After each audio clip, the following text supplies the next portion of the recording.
Guys, today we're gonna do a Porchetta style picnic pork roast. So I got a big old piece of pork right there, 11 pounds. It's got the skin on. So guys, I was recently in Italy and I had a chance to have like a real porchetta out of like a straight up like family owned meat market thing.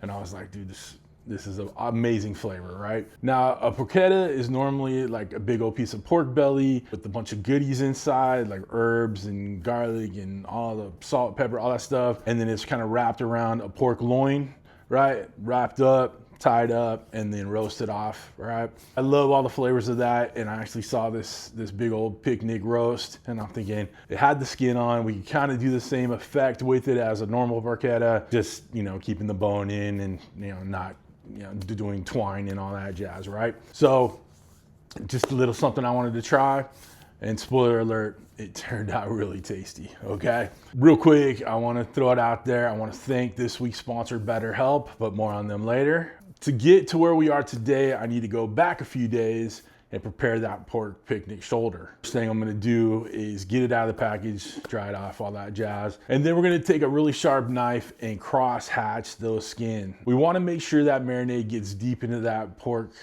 picnic roast, right? So I cut pretty deep. Makes sense? Good. Now we have our pork shoulder all cut up, scarred up, scarred up, not the right word.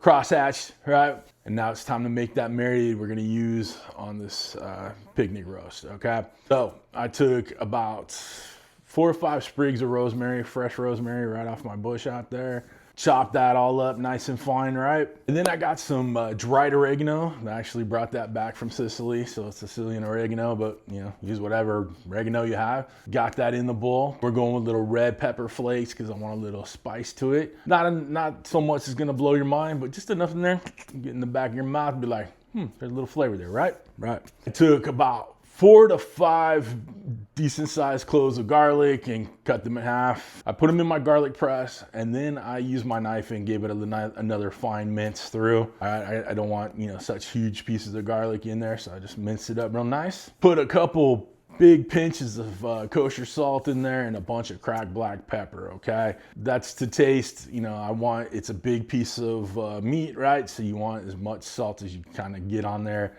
1, it's gonna dry out the skin, and 2, it's gonna impart flavor as it sits and marinates, right? So salt wise, almost a half a cup, give or take, all right? It was a fair amount, okay? And then I added about a cup of olive oil, like I say, give or take. You know, this is a big roast, so I wasn't exactly measuring everything, but I wanted enough to make sure we can cover that roast really well. Mixed all that up real good, got it nice and incorporated. And then I slathered that bad boy all over the picnic roast, right? Got it in between the grooves of the skin that we, you know, did a little cross hatch on, right? And just covered it, all right? And then poured any leftover over the top too. And then I threw it in the refrigerator for about 4 days, uncovered, because we want some of that moisture to come out of that skin. And that's why we put all the salt on there, right? It's the equivalent of dry brining, but with a wet marinade, right? We have so much salt in that marinade that it's gonna do the trick of pulling out some of that moisture in that skin, but it's also gonna impart all that good flavor, okay? So really, you know, 4 days, 5 days, you're looking pretty good, okay? You really want those flavors to penetrate your roast. So now we gotta get this set up. We're using my Traeger today, using my Smokin Pecan pellets. All right, guys, if you wanna grab some of these pellets, look, they're the only ones I'm using right now. They're made from all natural pecan shells. All right, you use my link, it'll save you 10% on your first order. Guys, burn cleaner, burn longer, flavors there, you're gonna love it, okay? And they're good for anything I put on my pellet grills. So make sure you check it out, links down below. I'll have the QR code on the screen too. Cool, cool.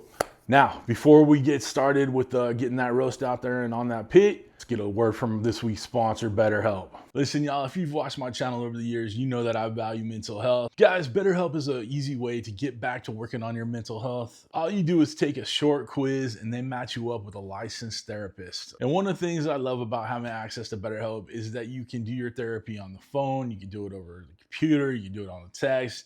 And guys, if you don't vibe with that particular therapist they match you up with, you can switch anytime at no extra cost. Over 6 million people have taken advantage of BetterHelp, And you know what? They have a 4.8 score out of 5 on the App Store. So you know a lot of people have endorsed them. I'm one of them, right? So if you guys want to take advantage of BetterHelp, hit my link. It's betterhelp.com/cookingwithcj. It'll save you 10% on your first month's therapy. And I can't think of a better reason not to get started today. All right, guys, thanks to BetterHelp for sponsoring this video, being such a great channel partner over the years. Now let's get outside and fire that bad boy up. We're turning it to 300 degrees because we're gonna, we want some heavy duty heat on this one. We're not going low and slow, but it is 11-pound roast. So I figure it's gonna take about 9 to 11 hours, give or take. Okay, 300 degrees, we're gonna get in there. We're gonna use the wired probe that comes with my Traeger and just track the temperatures all the way through. I'm gonna take it to about 190, 195, give or take, because I'm gonna slice this like a roast. I'm not gonna make pulled pork out of this. I'm gonna tell you at the end, I want you to stick around. I made a bit of a mistake at the end, so I'm gonna show you how to correct that mistake. All right, but let's go ahead and get that Traeger fired up. Ooh, buddy, look at that. Guys, we put this on at 11. It is 5 o'clock right now. This thing's tipping out about 150. Got plenty of time to go. We're just taking our time with this big old hunk of meat. But look at that. And then we're gonna fire up them cracklings when we're done. It's gonna be amazing, y'all. All right, team, we are to the point. I'm gonna fire this bad boy up. So right now we are at 10 hours. And we are temping at it just under 200. I think it's about time we fire up those pork cracklings. What do you say? All right, guys, time to get that skin crispified.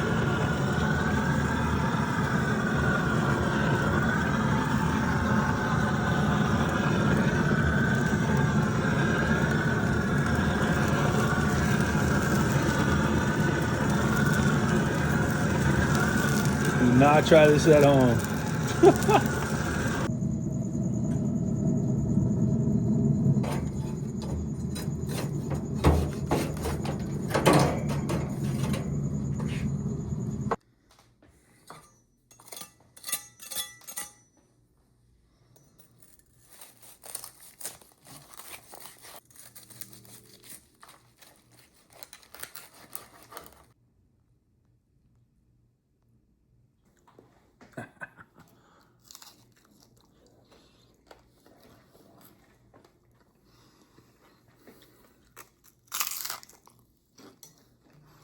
That's that goodness right there. Guys, as you can see, I took my torch to the skin. I was thinking that it would crisp it up and puff it up and, make a little chicharron style out of it. Now I did that, but it also burnt the skin. Okay, so that was my failure on this one. Unless you like burnt, stuff. A lot of people like blackened, stuff like that. There were some bits and pieces that weren't quite burned. So, when I took my bite, got that crunch, guys, it was a great chicharron, but there was enough of it that I had the flame too close to roast. It had been a long day, and I decided that I was just gonna fire that bad boy up. What I should have done was actually bring that roast in and get it under the broiler or some heavy heat in the oven just to, bombard that skin, or take that torch a lot further back from the skin. Instead of just like, heat on, flame on, right? So that was my bad on this one. But as you can see, it's sliced up real nice. Tenders can be, the flavor was maxed, okay?